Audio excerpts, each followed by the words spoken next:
pretty well isolated. But if you use a very thin layer, then you need more power. Yeah, so we'll try that. So finally, I wanted to go into the practicals and the schedule for the next meetings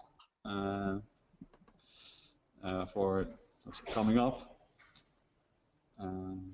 Let's see. Here we go.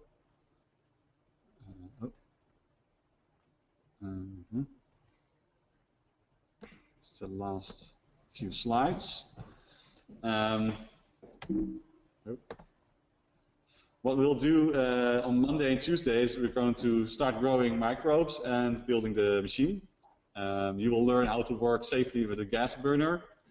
It's something you need to be able to work sterile without contaminations.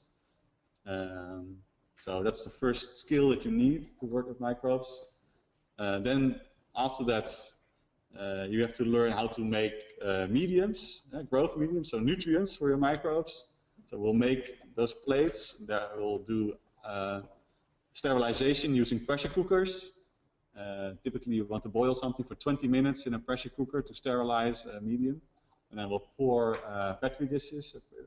You can also watch a movie on YouTube to how to do that, of course. You can already prepare yourself for that.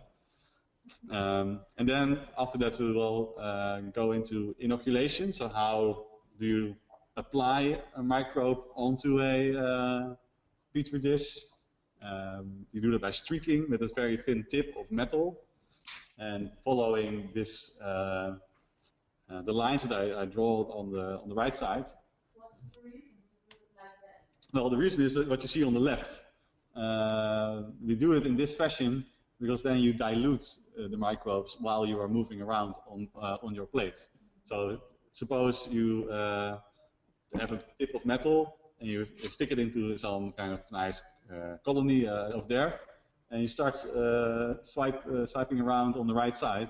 At first you have a lot of microbes on your tip. There might be millions and billions on it, so there will be a thick layer of microbes. But once you start moving in the other direction, you dilute it a little bit, and maybe you can even sterilize your tip in between the different zones. And step by step you dilute the number of microbes on your tip, and by the end of the movement you will probably only have 1 or 2 or 3 microbes. And then you have these nice single colonies on your plate. And thereby you can isolate microbes. You are sure that if there's only one nice circular spot, you can assume that it originates from one single microbe. So you know for sure that it's a pure culture, not a mixture.